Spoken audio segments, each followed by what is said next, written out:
President Joe Biden recently blamed jet lag and extensive travel for his lackluster debate performance against former President Donald Trump.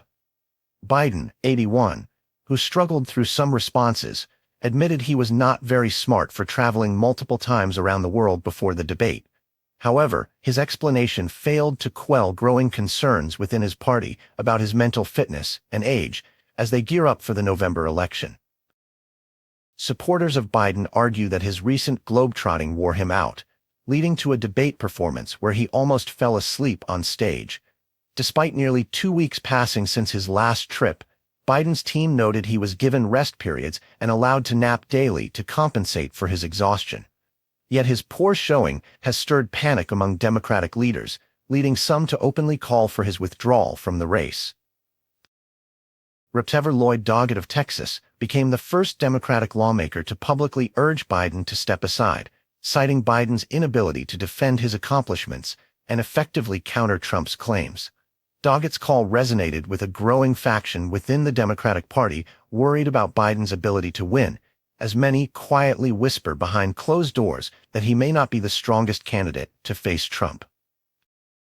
Democratic leaders are attempting to address the fallout from Biden's performance.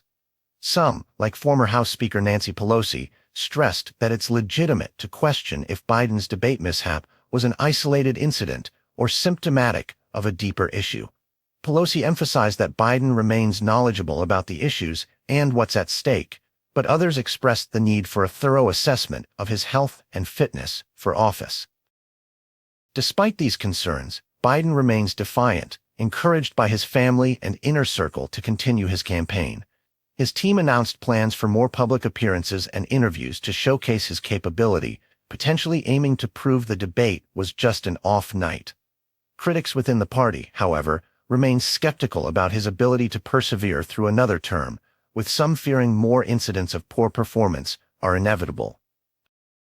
With control of both Congress and the presidency hanging in the balance, the stakes are high.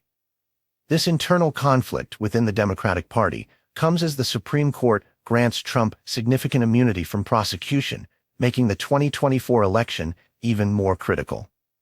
The concern is not just about who will serve in the White House, but the broader implications for the Senate, House, and the country's political landscape for years to come. While Biden's team reassures supporters of his resilience, they face an uphill battle against doubt within their ranks. As the debate performance's fallout continues to unfold, Democrats are caught in a critical moment, weighing the risks of sticking with Biden or moving toward an alternative candidate with only 6 weeks before the Democratic National Convention.